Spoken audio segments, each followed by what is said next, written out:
Hey guys, it's Dan O'Donnell. I wanted to do another Merch by Amazon video today, and I wanted to talk about pricing. So this is something that I actually haven't looked at as often as I probably should, which is updating my pricing on existing shirts. And I guess my excuse, or what I can blame that on, is I just have been spending most of my time in the last couple months on either uploading, and then when my account was suspended, I was spending a lot of time working on my other things, my board game that I sell on Amazon and on my website, and trying to get my board game into retailers. So basically, distractions, which I'm sure most of you guys out there listening, you probably have at least as many distractions as I do. But what I did in the last couple weeks here, I was thinking, man, I've had some shirts that used to sell really well. They were some of my best sellers, and lately they just haven't been selling as much. And so I went into the analyze section of the merch backend, and I looked at 90 days, the last 90 days history. That's the longest stretch they'll let you look at in the analyze section of merch.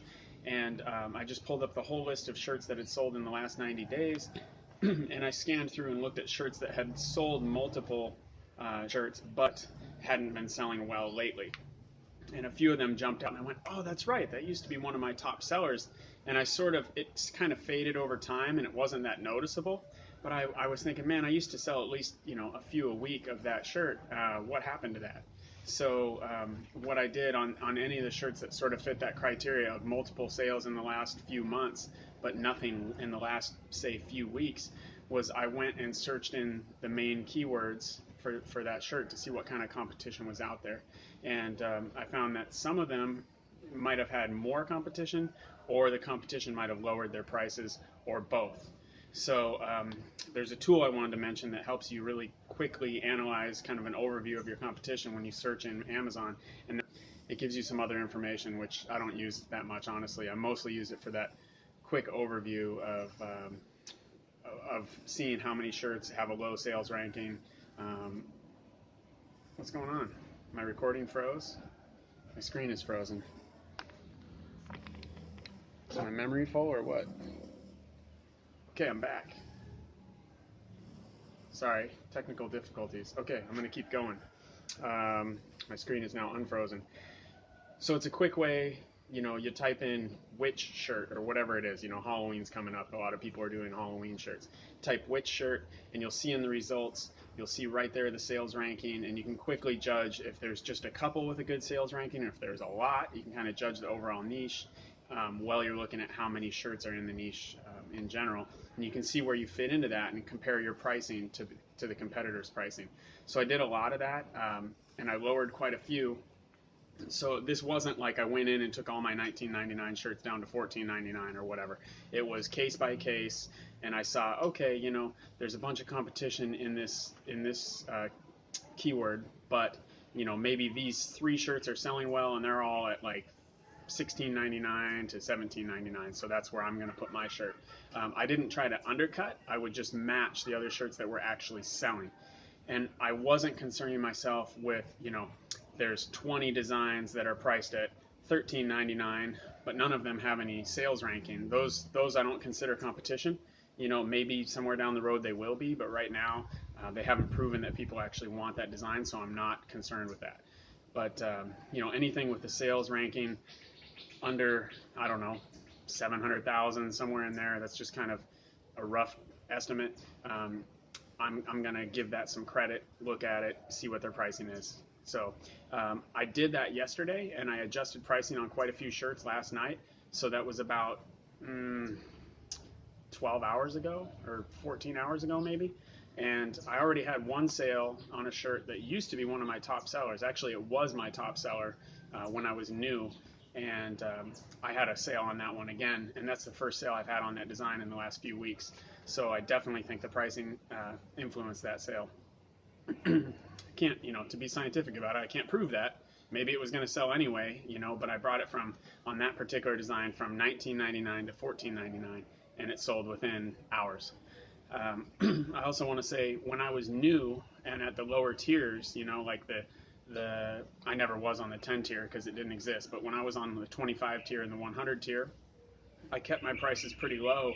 A lot of them were around $14.99. For a while, I had them at I think it was $12.99, whatever the minimum was, where I'm not losing money. I wouldn't really recommend that because I don't really think there's a sales difference between $12.99 and $14.99. I just don't think that $2 makes a big difference, at least in most niches. So, but anyway, I had them at $14.99, almost all my designs, until I got tiered up, and also until that individual T-shirt made a sale. So when a design is new, I would keep it at $14.99 until it sold one, and then after I got tiered up out of the 100 tier to the 500 tier, I upped most of my designs to $19.99 and kept them there for a while. So that's where I'm looking at adjusting those, especially heading into the fourth quarter here. I want those. I don't want to miss out on sales just because I was priced higher than the competition. So, of course, I would like it if all the competition was also at $19.99.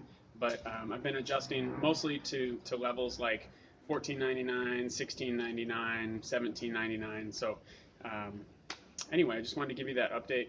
And there's a couple tools I just learned about watching some different interviews on YouTube. One is Keepa, Keepa, and when you're on a product listing on Amazon, it presents a chart underneath the main listing. I can't remember actually if it's the last few months or if it's years or what, but it'll give you an idea if you're looking at your competition, have they dropped their price? Did they drop their price and then bring it back up? Has their price been the same the entire time? It's kind of interesting to see. It's a good little tool, because especially if you have tough competition in your keywords and you see like, oh, two of my best competitors dropped their price in the last couple weeks. No wonder my sales have been struggling on that shirt. So you can choose to match it if you want to. It just takes some of that mystery out of it. Also on trademarks, I just heard about TM Hunt. So like trademark, tmhunt.com, which I'm just starting to check out, but it's specifically clothing trademarks. And the interface is really good. You can hover and it'll show you the design that's trademarked, and it seems like it's got some cool features. The only thing I don't love about it is it's specifically clothing trademarks, which is cool, and that could save you time if that's what you're looking for, but I'm not convinced that that's the only trademarks that Amazon is worried about. Like if there's a name of a book and you're making a shirt related to it, I could see that design getting rejected, even if there's not a clothing specific trademark on that term. So I guess I'm going to use it more and see how I like it. And I think it's a cool tool. It seems like maybe a time-saving tool, but I would probably double check it on something like either a lot of people like to go directly to the U.S. Patent Office website.